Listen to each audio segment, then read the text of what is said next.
We have this story that came out of New York, but it's actually about the Syracuse Police Department. Now, you have a black man by the name of Torrance Jackson. He went through something that many black men have dealt with ever since they were enslaved.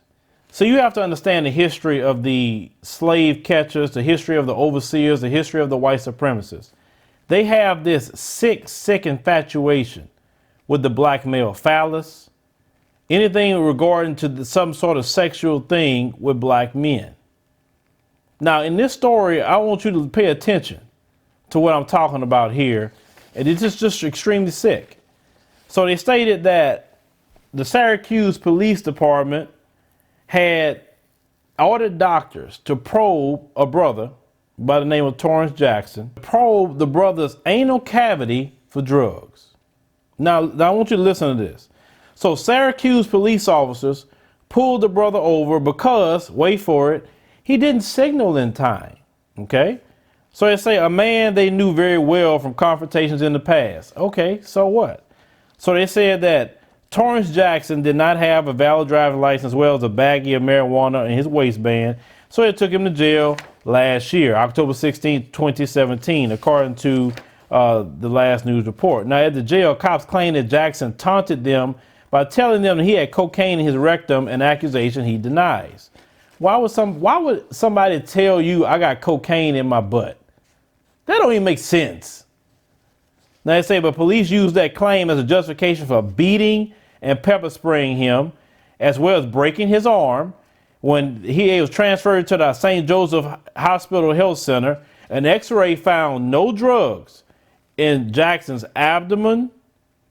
The cops were insistent that he had drugs in his rectum, so they asked the doctors to probe his rectum. They just ran an x-ray. They said that, hey, we don't see nothing here. We're good. No, they want to further. Now they beat him. They broke his arm. They pepper sprayed him. Now they want to further humiliate this man. So watch how it goes along. So, but the doctors refused because the brother wasn't consenting to that with a broke arm and being beaten. So one cop drafted a warrant and drove it to Judge Rory McMahon's house, who wasted no time signing it. When the cop returned to the hospital to sign warrant, the hospital's lawyer reviewed it and told the doctors that they must abide by it. So they want to anally rape a black man that the doctors say is nothing in it. We got an x-ray on it. Okay. So they said that's when the 8 cops held Jackson down as he was sedated, allowing hospital staff members to insert an 8-inch flexible tube in his rectum. The search came up empty. There were no drugs in Jackson's body, just like they stated before with the x-ray. After he was released the following day, he felt violated, finding blood in his underwear. Yeah, he was anally raped. Not really sure what happened. He checked in the emergency room of another hospital where he told somebody that someone had performed a colonoscopy on him. You don't supposed to even bleed with that. So they even did all that wrong, right? He then received a bill from the unwanted colonoscopy from the St. Joseph Medical Hospital Center for $4,595.12, which he refused to pay. So the cops, because they had this sick infatuation, probably want to see something go up a black man's rectum, because you know how sick they are. I talked to many brothers, and they said about those who went to jail, said these white supremacist guards always want to try to see a black man naked. They sick. They so sick, and then they wonder why the women be trying to chase other men all the time. They know what's up with these white supremacists. Anyway, so they sit there and charged the brother for something that he didn't consent to. This one judge just gonna sign it off no matter what. Didn't do no investigation, no nothing. The hospital threatened to send the brother to collection agency after him before forgiving the debt. They eventually forgave it. The marijuana charge was thrown out, and he pleaded guilty to the traffic charge. Now the city of Syracuse has defended its officers. How? How are you going to defend that? There was no drugs. But see, this is how these people are. The black people need to realize the nations hate us, okay? And I base that on actions. That's it. We have not done nothing to no one to warrant that much hate, that much abuse. We haven't.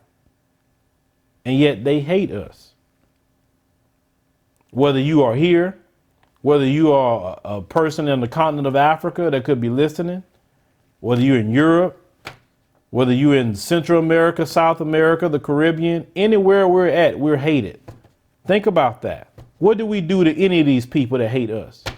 What do we do to these white supremacists? What do we do to, you see the Chinese, and you see in Mexico and all these other places, they doing blackface. Like, what do we do to all these people? We didn't do nothing to them.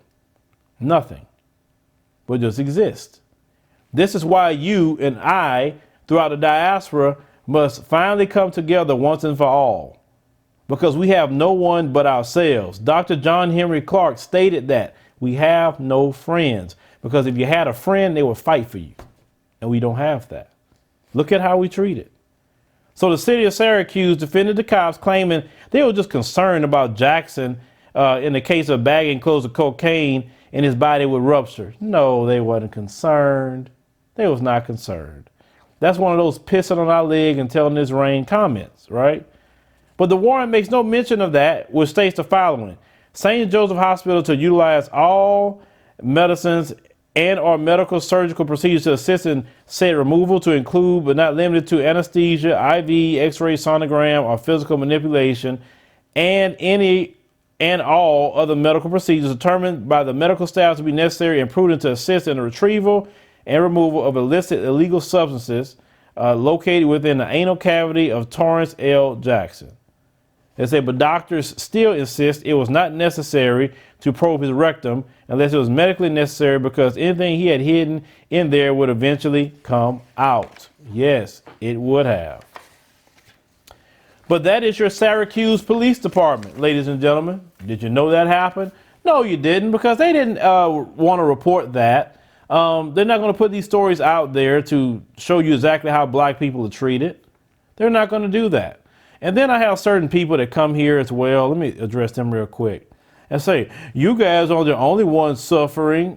I didn't say that, but I'm a black man that's in the diaspora, okay? And we got to have a place that we could talk about what happens to us. All these other groups own news outlets. What is wrong with black folks talking about what's happening to us?